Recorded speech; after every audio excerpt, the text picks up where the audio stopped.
Welcome to Basics of Physics, and now here we discuss error in measurement. The value obtained other than true value in measurements provide error in measurement. मतलब क्या हुआ कि experiment की एक true value होती है, ठीक है, फिक्स वैल्यू होती है, स्टैंडर्ड वैल्यू होती है, और हम जो कर रहे होते हैं एक्सपेरिमेंटली, ठीक है, वो हमारी मेजर्ड वैल्यू होती है। दोनों का जो डिफरेंस होता है बेसिकली वही क्या एरर इन मेजरमेंट है। जैसे मान लो एक्सपेरिमेंट की कोई ट्रू वैल्यू, ठीक है ना, वो कितनी हमारी 10 है, और हम जो कैलकुलेशन कर रहे हैं वो मेजर्ड वैल्यू वो कितनी 10.2 है। तो जो एरर आएगा वो कितना आएगा, measured value minus true value, यानी कि 10.2 माइनस 10 यानी कि 0.2।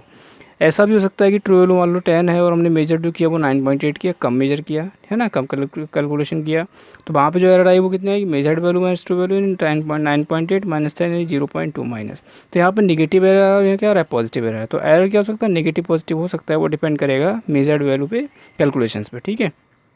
तो बेसिकली जो एरर इन मेजरमेंट है वो क्या है, डिफरेंस है किसका, मेजर्ड वैल्यू का और ट्रू वैल्यू का, ठीक है। करते हैं टाइप्स ऑफ एरर्स की। तो टाइप्स ऑफ एरर को समझने से पहले हम लोग true value of experiment, true value of जो है मेजरमेंट समझ लेते हैं।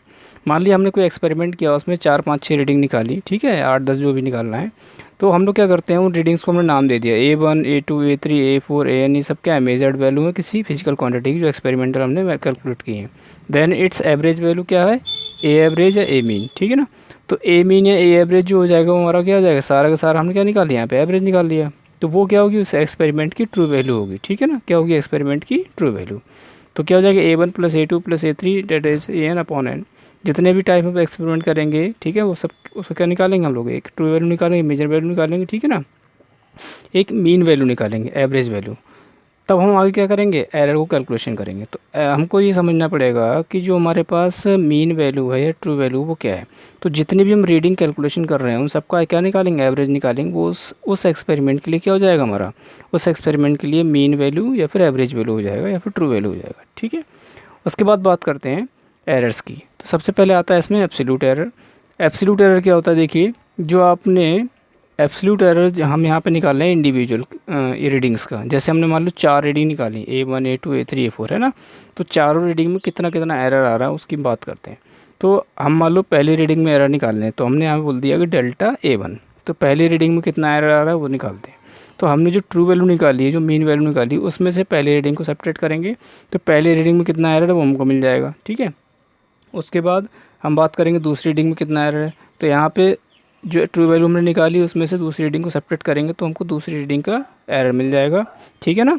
और यहाँ पे हम अगर बात करें तीसरी रीडिंग में कितना एरर है, तो हम क्या करेंगे, एवरेज निकालेंगे तीसरी का, और वहाँ पे क्या करेंगे, डिफरेंस करेंगे, तो यहाँ पे तीसरी का मिल जाएगा, ठीक है ना।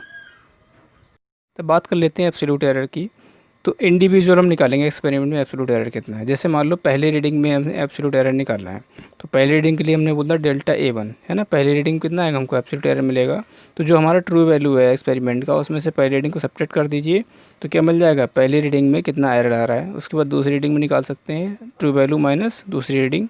तो यहाँ पे दूसरी रीडिंग का एरर हमको मिल जाएगा। सेम यहाँ पे तीसरी रीडिंग का निकाल सकते हैं। सेम यहाँ पे जितने भी हम रीडिंग का एरर जो है वो निकाल सकते हैं, जो हमारी ट्रू वैल्यू है उसमें से उस एक्सपेरिमेंटल रीडिंग या मेजर रीडिंग को सेपरेट करके। तो ये होता है हमारा एब्सोल्यूट एरर इंडिविजुअल, ठीक है। अब हम बात करते हैं कि मीन एब्सोल्यूट एरर क्या होता है। तो जितना हमने अलग अलग सबका ये जो कैलकुलेशन किया है, इंडिविजुअल जो हमने एरर निकाला है हर हर कैलकुलेशन का, हर रीडिंग का, उसका मीन निकाल देते हैं। और मीन निकालते हैं मैग्नीट्यूड बाई, यानी सिर्फ मैग्नीट्यूड लेना है हमें, प्लस माइनस का कोई मतलब नहीं है। तो mod of A1 plus mod of A2 plus mod of A3 and dot dot mod of AN upon N. 4 reading की है तो A1 A2 A3 इस तरह से 4 डिवाइड बाई 4, 5 की तो 5 से डिवाइड करेंगे। तो इस तरह से हम क्या करेंगे, यहाँ पे फाइनल एब्सोल्यूट एरर निकाल लेंगे, ठीक है ना। ओके। तो यहाँ पे अगर हम फाइनल रिजल्ट की बात करें कि फाइनल रिजल्ट कितना होगा हमारा, ठीक है। तो फाइनल रिजल्ट देखिए क्या होगा कैलकुलेशन का फिजिकल क्वांटिटी के। तो final result of measured of physical quantity is equal to, हमने उसको नाम दे रखा है ए। तो यहाँ पे क्या हो जाएगा, ए ट्रू वैल्यू यानी ए मीन प्लस माइनस, यानी कि plus minus delta A mean. मतलब ये जो फाइनल एब्सोल्यूट एरर या मीन एब्सोल्यूट एरर निकाला है, इसको हमने यहाँ पे प्लस माइनस करना है। तो क्या हो जाएगा हमारा final result of measured quantity. ये आपका क्या होगा, फाइनल रिजल्ट होगा किसी फिजिकल क्वांटिटी के मेजरमेंट का, ठीक है ना।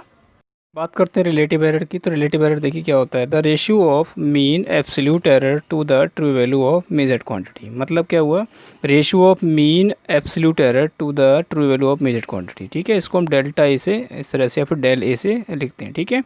तो ये क्या हो जाएगा, डेल्टा ए मीन ठीक है ना, जो एरर आई है उसका मीन निकाला हमने, और यहाँ पे क्या है ट्रू वैल्यू, इन दोनों का जो रेशियो होता है वो क्या होता है, रिलेटिव एरर होता है। तो रिलेटिव एरर एक्चुअली क्या है कि जो हमने एब्सोल्यूट मीन एरर निकाला divide by true value, simple, ठीक है ना। तो इस तरह से हम रिलेटिव एरर निकाल सकते हैं। परसेंटेज एरर की बात करें तो परसेंटेज एरर क्या होता है, देखिए परसेंटेज एरर होता है हमारा the relative error expressed in percentage is called percentage error. मतलब क्या हुआ कि परसेंटेज एरर को हम ऐसे लिख सकते हैं कि जो एब्सोल्यूट एरर है, ठीक है ना, यानी कि मीन एब्सोल्यूट एरर है डिवाइड बाई ट्रू वैल्यू, है ना, यहाँ पे हम मीन लिखना भूल गए, तो यहाँ पे मीन इनटू 100। तो ये जो है एक्चुअली रिलेटिव एरर का हमने 100% निकाल दिया है, तो वही क्या होता है, इसका परसेंटेज एरर होता है, ठीक है ना। तो इस तरह से absolute error, relative error, percentage error हम यहाँ पे निकाल सकते हैं। ओके, चलिए अब बात करते हैं नेक्स्ट पॉइंट की। Accuracy of measurement decided by relative error और परसेंटेज एरर। मतलब जो मेजरमेंट की एक्यूरेसी एक्चुअली वो किससे डिसाइड होती है, रिलेटिव एरर से या फिर परसेंटेज एरर से, ठीक है, इस पॉइंट को ध्यान रखना होता है। चलिए एग्जाम्पल से समझते हैं ये सारी एरर्स को।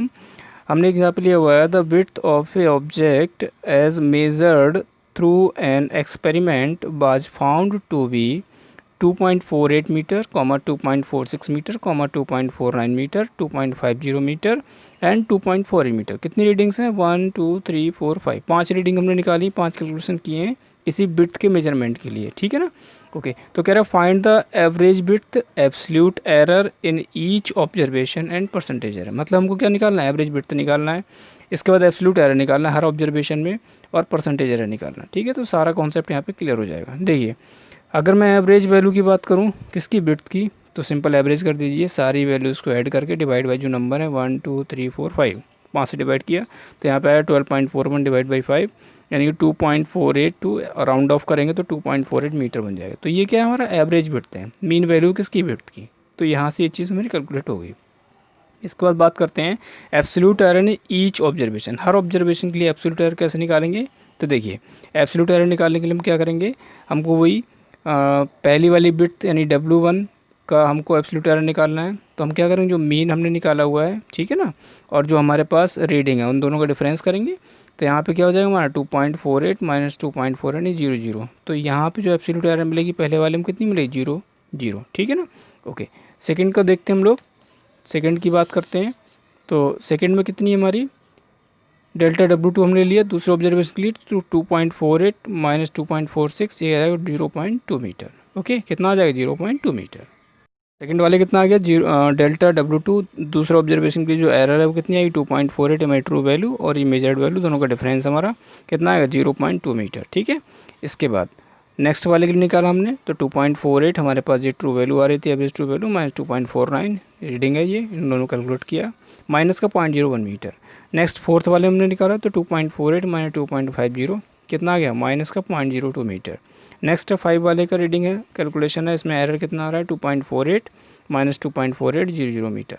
तो पाँचों का हमने क्या निकाली, इंडिविजुअल निकाल लिया एब्सोल्यूट एरर, ठीक है ना, इंडिविजुअल। अब बात करते हैं कि एब्सोल्यूट एरर जो था, ठीक है ना, वो मीन एब्सोल्यूट एरर की कितना है, टोटल कितना है। तो यहाँ पे एब्सोल्यूट एरर मीन लिख सकते हैं, या फिर सिंपल एब्सोल्यूट एरर भी कह सकते हैं। तो मीन एब्सोल्यूट एरर कितना हो जाएगा हमारा, average of all errors divide by 5। तो एवरेज ऑफ ऑल एरर्स का मैग्नीट्यूड लेना है हमको, ध्यान रखना है कितना लेना, मैग्नीट्यूड लेना है। तो पहले वाला 0 0 था उसका मैग्नीट्यूड लिया, फिर 0.2 था उसका मैग्नीट्यूड लिया, फिर 0.1 था माइनस का उसका मैग्नीट्यूड लेना है, फिर 0.2 है माइनस का उसका मैग्नीट्यूड लेना है, फिर 0 0 1 2 3 4 5 डिवाइड बाई 5 किया। तो हमने यहाँ पे कैलकुलेशन किया तो हमारे पास जो एब्सोल्यूट एरर आ रहा है मीन, वो कितना आ रहा है, 0.01 मीटर। तो ये हमारे पास क्या आ गया, रिजल्ट आ गया मीन एब्सोल्यूट एरर का, ठीक है ना, एक्सपेरिमेंट की। ध्यान रखना होता है हमको यहाँ पे मैग्नीट्यूड लेना होता है, ठीक है ना, प्लस माइनस का साइन यूज़ नहीं करने। करेक्ट वैल्यू जो होगी, विड्थ जो होगी एक्सपेरिमेंट की, वो कितनी होगी, ट्रू वैल्यू जो हमने निकाली 2.48 प्लस माइनस जो हमारे पास मीन एब्सोल्यूट एरर आया है उसको हम यहाँ पे ऐड और सब्ट्रैक्ट करेंगे, तो हमको क्या मिल जाएगा, करेक्ट विड्थ मिल जाएगा, ठीक है ना। ओके, अब बात करते हैं परसेंटेज एरर की। तो परसेंटेज एरर क्या होता है हमारे पास, mean absolute error divide by true value, mean absolute error divide by true value into 100। तो परसेंटेज एरर कितना आ गया, 0.40, यानी 0.40% हमको क्या मिल गया, परसेंटेज एरर मिल गया इस एक्सपेरिमेंट में। तो आई थिंक ये सारे कॉन्सेप्ट आपको समझ आए होंगे, ठीक है ना, और कोशिश की है इसको इंडिविजुअली समझाने की आसान भाषा में। एंड अगर फिर भी कोई क्वेश्चन है तो कमेंट सेक्शन में बताइए, ठीक है ना। And thanks for watching.